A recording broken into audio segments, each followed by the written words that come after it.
Hello, this is the Harboring Light. I'm Mary. I give a conservative take about the world around me. Feedback is greatly important, so feel free to either reach out to me through email, Substack, X, follow me on X, make comments on X, and of course fill out those comments on YouTube. It'd be greatly appreciated. And on some of the podcast platforms that I'm on, I would appreciate ratings on that too.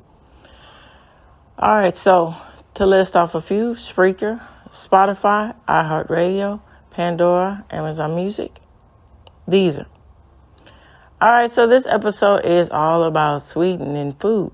And I'm going to talk about the AI-generated version of what was pulled from different information about what is suggested or aspects of food eaten in the fall. And then I'm going to dig in deeper and pull an article, talk about an article that talks about food sweetened that you didn't think about or didn't know or didn't expect, or something like that. Along the lines of that field, so you can understand, get the aspect of understanding more than what is typically thought of about, the aspects of a culture. All right, here we go.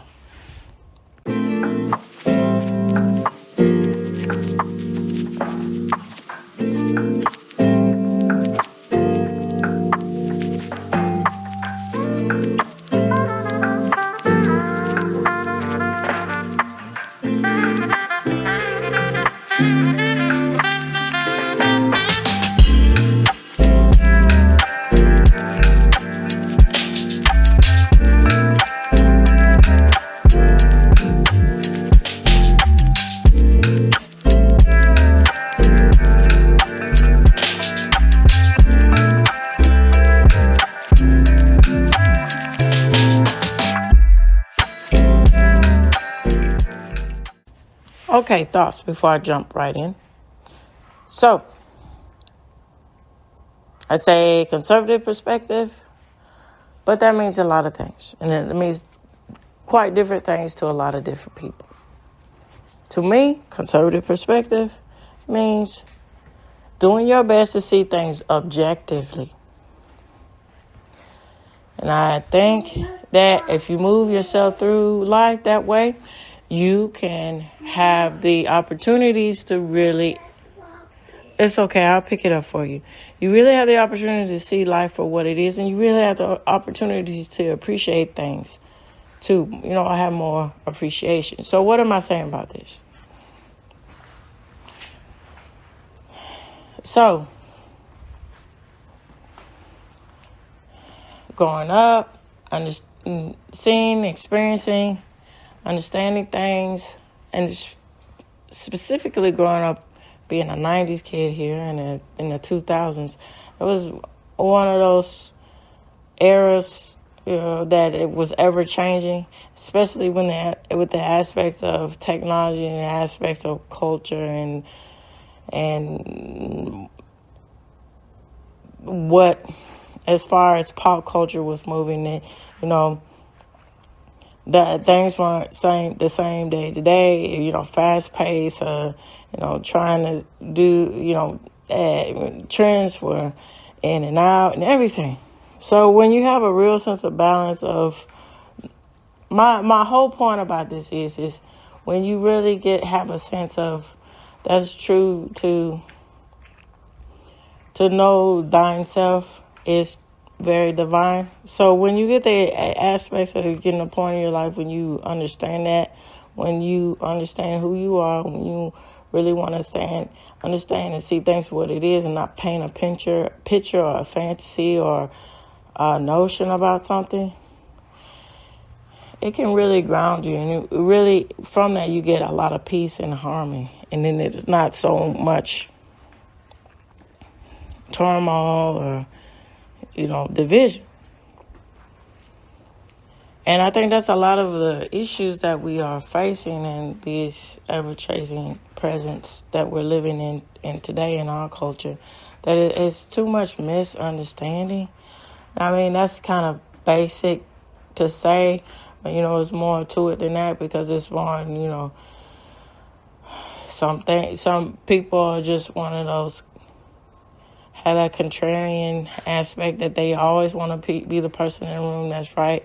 And no matter what you say, even though they might agree with it, they still want to prove a point that it's the other, instead of just saying things for what it is. And some people just are comfortable with being in a little bubble and not really looking at things, or they want to be comfortable with what's convenient. And so with me saying all of this, my aspects and putting everything in it and my point of views about this podcast, get to the point of the matter of that it's important to see things objectively. And then that's not only where you move objectively with facts, but in culture too, to see that. And that can help swing the pendulum to the direction to have new, fresh, bright thoughts about things, and then not be so stagnant in your way of thinking, not being so, and then, getting dogmatic and having this, imperialist thought about things. It strips that away. And then, and that's very beneficial to the growth and the momentum of society. And so I can't stress enough, I appreciate all of you listeners out there. And on Fridays, it's my way of giving back by getting in more insight in culture. And I want to infuse objectivity into talking about food, and talking about food, talking about different aspects of all the listeners who hear me, of your culture, because I think it's just greatly important to get that feedback and knowledge and get the word out that we are not existing in a vacuum. History, culture is greatly important to understand and to learn further in order to be prosperous and insightful and truly on the intellectual way of things, And seems simple enough, food. But when you dig in deeper and get into addressing things of why people eat certain ways or value certain things in their culture of food, it gives more and more of an insight of these other people who made these prevalent. And then you start to, and that's a huge task here, but you start to see the human aspects of everyone instead of just being bound by, what they physically look like, with, and their, all of that goes within it, with the race and everything else. And so, back again to can't stress enough, it's good to see these things objectively. And I also like to know what you think about the aspect of food and culture too. Do you think it's a means to really get into the heart of the matter of what people value, or it's just, another thing that helps move things along, or, it's convenient, and so people just create what they like about it out of convenience? I like to know. So feel free, again, to email me, follow me on Substack or X, and of course, fill out the content profile content section in YouTube. It would be greatly appreciated. With that said, here we go. Let's get into the aspects about the AI generated version of foods eaten in the fall in Sweden. All right, so here we go with the AI generated response to foods eaten in Sweden in the fall. So root vegetables. Sweden's fall harvest brings a variety of root vegetables such as squash, potatoes, radishes, carrots, and parsnips. These are often used in soups, stews, and roasted as a side dish. Apples.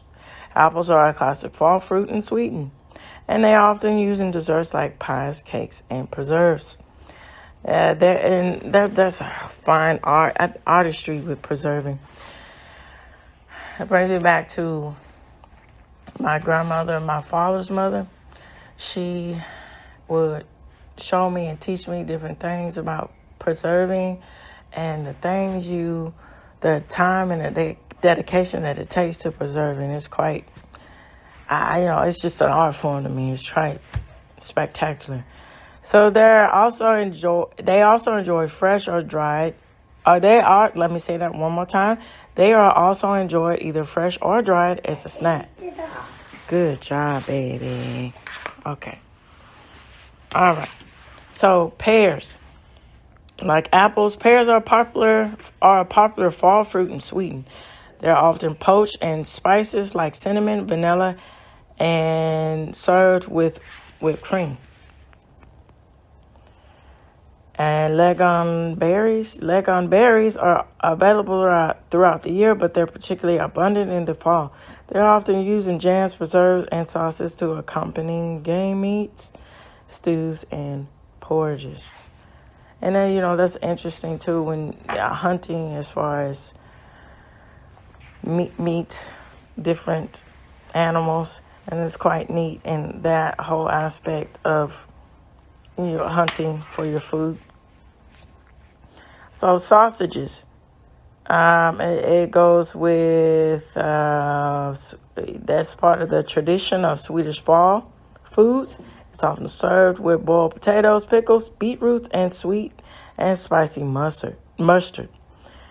Crisp bread, a traditional Swedish crisp bread, is often served with fall harvest foods like root vegetables, game meats, and cheeses. Porridge or gruel has been a staple in Swedish cuisine over a millennium.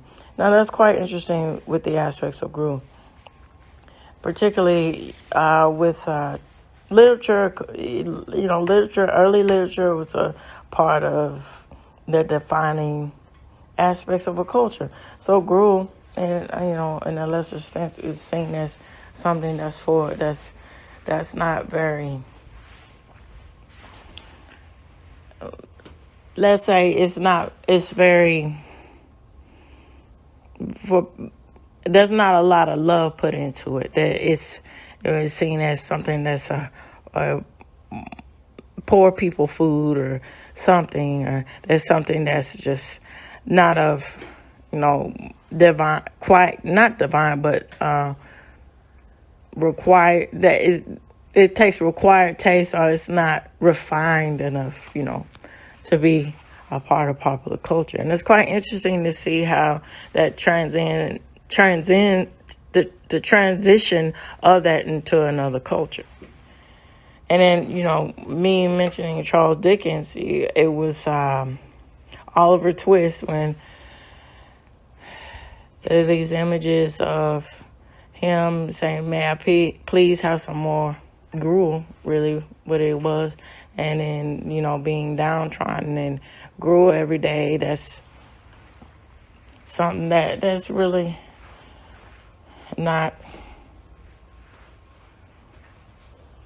it's something that's a necessity. That's not something that, is something to enjoy. And it's quite interesting with when that connotation can be connected to gruel in the aspect of food. All right, so let me go back. Says has been a staple in Swedish cuisine for over a millennium. In fact, it's often flavored with spices like cinnamon, nutmeg, and served with butter, sugar, and fruit preservatives. So they have pankaka. I'm trying my best with that, y'all. So this oven-cooked pancake is a fall favorite in Sweden, often served with whipped cream, fruit preservatives, and nuts. And silima is a traditional Swedish pastry filled with whipped cream and almond paste, typically enjoyed during the fall season. And so here are some of the sources: a dailyscandinavian.com, say thelocal.se, strawberryhotels.com, sweden.se. Now BuzzFeed, that's more of a more progressive in thoughts about their content. So they put some feedback in here. And so visit sweden.com and wikipedia.org. And wikipedia.org is not very viable, trusted source. That's why I try to go in depth, for the round out the portions of what I talk about on Friday by going to actual article, and get more insight about things, so you can know and you can hear. And then, think about it or give feedback. It'd be greatly appreciated too. With that said, getting on to the last portion of this episode. And of course, the source will be provided for you in this episode. All right, so it's entitled 10 Things You Don't Know About Swedish Food. And it says, even more so, it says, culinary Sweden is more than just meatballs. And it gives the suggestion, have you tried all of these? And it goes on to say, and I'm going into more details about some of these that's on this list, is mentioning in more detail from the AI-generated response of what I was saying about food cuisine from the fall. So it says, Legon berries go with anything. Just like ketchup and mustard, Swedes use Legon berry jam. Swedish people use Legon berry jam to accompany a variety of Swedish foods, from meatballs and pancakes to porridge and black pudding, or also known as blood pudding. But despite its sweetness, people rarely use it on bread. And then there's a link if you want to learn more. And it's entitled Right of Public Access, which gives everyone the freedom to roam and enjoy nature. Many Swedes grow up pickling Legon berries in the forest and using these tiny tart red fruits to make a jam-like preserve.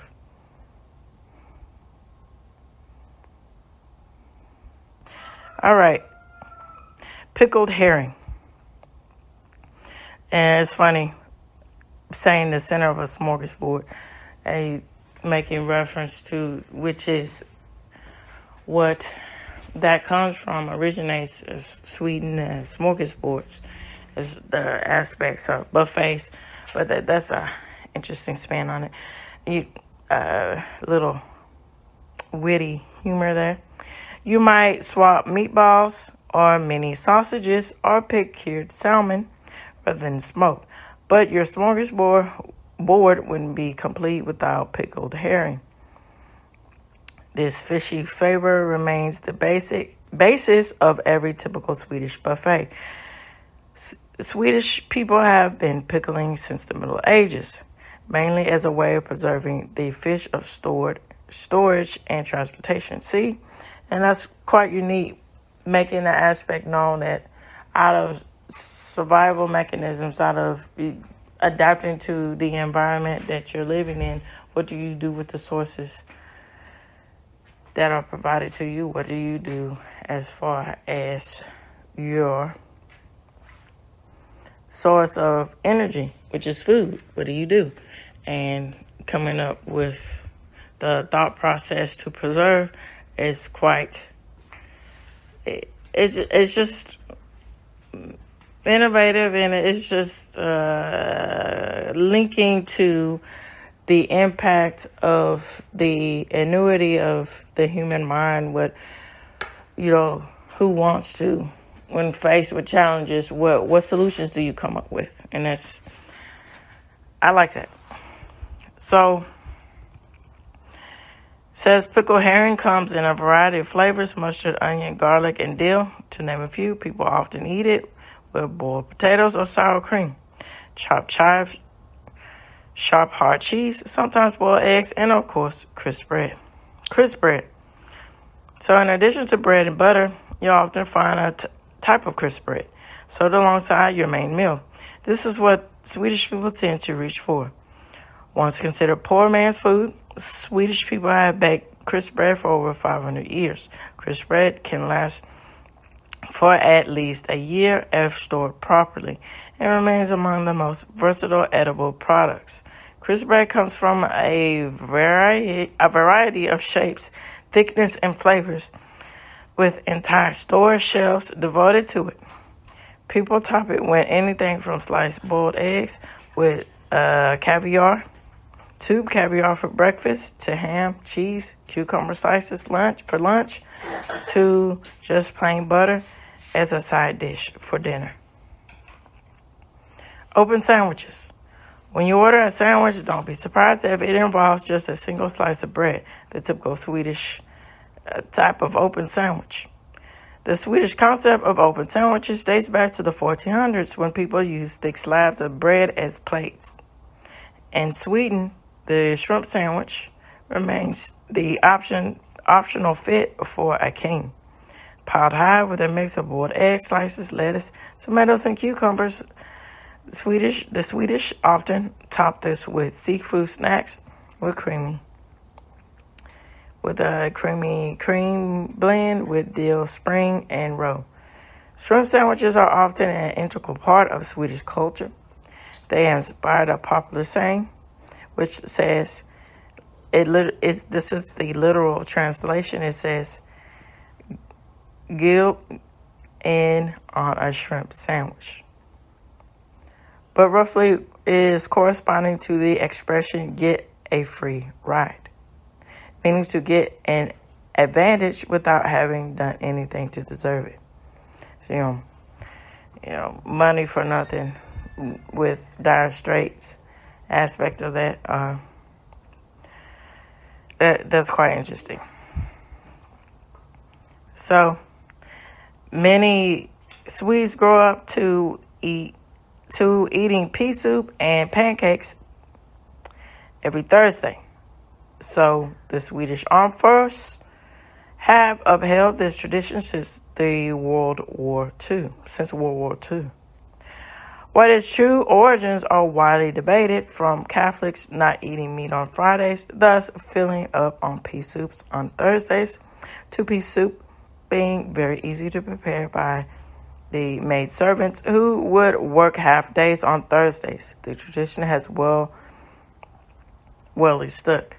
Most traditional lunch restaurants have pea soup and pancakes with lingonberry jam or any kind of jam on Thursdays.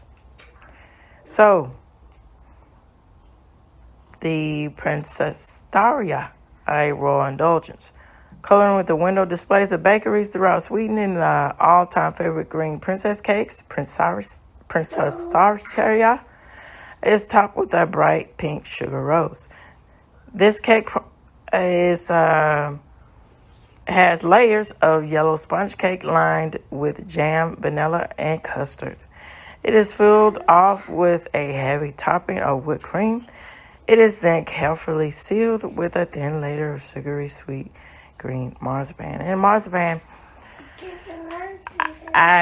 me being interested in the Food Network in its early days, I remember hearing about marzipan. Marzipan is a good way, and then learning more and more about it, and then getting more interest. Yeah, you repeating what mommy says? Okay, baby. I would equate it to the aspect of fondant. When you can shape it and mold it to where you want, and it's a nice moldable candy. So that's a nice touch and to the presentation of this cake. I bet it's so lovely. This cake shows up on many holidays in Sweden, but is often used as a milestone in people's lives. These days, the princess cake comes in a variety of colors, from the classic green to yellow for Easter, red at Christmas, orange at Halloween, and white for weddings. It's interesting to know the aspect of Halloween being celebrated internationally and using baked goods. That's always a good way to vehicle that in as far as celebrating. Other traditions from other cultures. So, the calendar of sweet delights, Cinnabons. So, in Sweden, people can always find a good excuse to tuck in something sweet in their appetite, or their not more their appetites, their routine of their meals. So much so that specifically there's a calendar that is designated to the celebration of sugary specialties, Cinnabon Day, which is celebrated on October 4th. So Shrove Tuesday, or Fat Tuesday, as it is called it the day before Ash Wednesday, the first day of Lent. And that's quite interesting how you see that lineage of Catholicism, how it's engulfed in the Swedish culture, and then how the things parallel, and how they are how they're differently presented versus in America, what Fat Tuesday is thought about, and then Ash Wednesday is thought about, and then specifically with the ties to New Orleans and the aspect of Fat Tuesday, things like that. That's neat. I like that. So this is the peak day to eat buns filled with cream and almond paste. So waffles and king cakes. On March 25th, people consume waffles. On November 6th, the Swedish crave creamy sponge cake decorated with chocolate or marzipan silhouettes of King Gustav II Adolf Baklisi. The later is in memory of the Swedish monarch who was killed on this day in 1632 at the Battle of Lexington. So, crayfish parties are popular in August when Swedish people spend warm summer evenings in gardens on balconies feasting on these shellfish. People have the choice between the red, bite-sized freshwater shellfish or the saltwater kind, then called legonstein, or funnily enough, Norway lobster. In the 1500s, only the Swedish upper-class citizens and aristocrats, tongue-tied there, the aristocrats ate crayfish. But these shellfish have now long been a national delicacy enjoyed by all. Okay, let me take that back. So the importance of this has significantly brought down the price over the centuries. Okay. And say Saturday sweets. So the average Swedish family with 2 adults and 2 children eats 1.2 kilos of sweets per week, most of on Saturday, sweet day. So upheld mostly to protect people's teeth and prevent dental cavities. The once-a-week tradition is historically linked to dubious medical practices. In the 40s and 50s, a very debatable experiment involving sweets took place at the Vipeholm Mental Hospital in Lund. Patients were fed large amounts of sweets to intentionally cause tooth decay. It's a part of a series of human experiments for research purposes. Based on findings from 1957, the direct relationship between sweet and tooth decay. The medical board suggests the Swedish eat sweets only once a week, an unwritten rule that many families still stick to. All right, so closing out. And I'm going to say this one thing before I close out. It says every culture has at least one culinary specialty that makes both locals and visitors cringe. From late August to early September, some devoted people uphold a stinky tradition in Sweden, particularly in the northern part of the country. This is when cans of fermented sour Baltic herring are opened and enjoyed by some at least. People have done this and engaged in this delicacy ever since the 16th century. The opening of the cans preferably takes place outdoors, and with the overpowering smell is very unpleasant, as you can imagine, which many compare it with rotten eggs and raw sewage. So the premiere takes place on the third Thursday of August every year. All right, so closing out. Good or bad, I think it's good to highlight the aspects of how certain practices, when I was talking about the practice of the tooth decay and how things of dark beginnings, how that is engulfed in a culture and how that shapes things and how people see things going forward. And so that's good to enforce this, not only to think about it in the aspects of historically, what is traditionally thought of as for something as far as the aspects of history, for instance, the aspect of war and famine, things like that. But when you break it down to the aspect of doing practices like that and how that impacts people's thought process about food, I think it opens an interesting conversation, an honest conversation to talk about how do people really think about themselves in the perspective of food. And then, going on to the psychological aspects of what food means to a person. And that's a very nice touch to highlight, even though it's very unpleasant and it's very sad.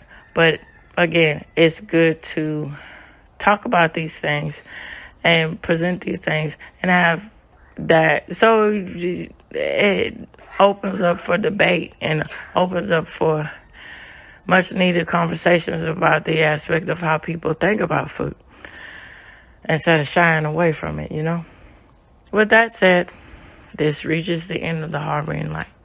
And of course, feedback is greatly important. So I would like to know what you all think about this episode, who's listening to this episode. I'd like to know what you think. So feel free to either email me, follow me on Substack, follow me on X, give comments on X or Substack, and of course fill out those comments on YouTube. It'd be greatly, greatly appreciated. Tune in, turn up, and absolutely take care out there. Bye-bye now.